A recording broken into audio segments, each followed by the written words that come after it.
Hi, my name is Tess Martin, and my presentation is on non-governmental organizations' role in disasters. First, I'm going to go over a little bit about what non-governmental organizations are and how they work. So, non-governmental organizations are also known as NGOs, and they can range from rather small community groups, such as local churches, to much larger international organizations, such as Greenpeace. Their interests are seen as independent from those of states or of other players, such as political parties. There's over 1 million NGOs in the United States alone and an estimated 10 million organizations worldwide. So there are two different types of NGOs.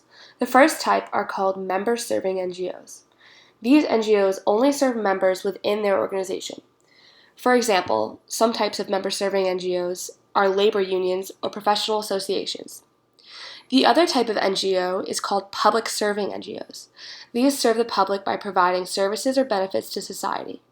Today, we will exclusively talk about public-serving NGOs, which include universities, foundations, and religious institutions. There are so many non-governmental organizations, and they all serve a variety of different purposes. Some NGOs, however, are particularly helpful during disasters.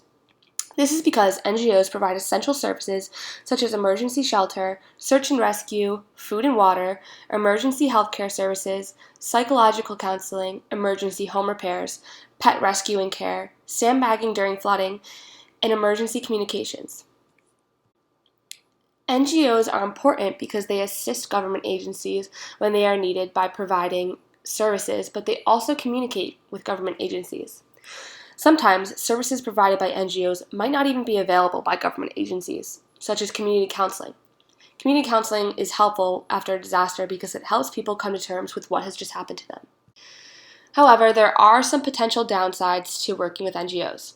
In a disaster situation, NGOs may decide not to even work with the official emergency response, and instead, they can work independently or with each other. NGOs aren't typically contracted by the government, so the government has no control over what they do. However, disaster response goes a lot smoother when NGOs work with government agencies during a disaster.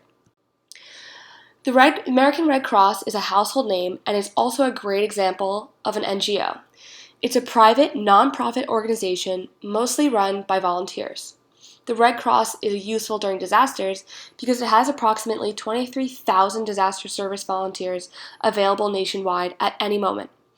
While the Red Cross works closely with the government agencies, the Red Cross is not contracted by them and can work without government request or authorization.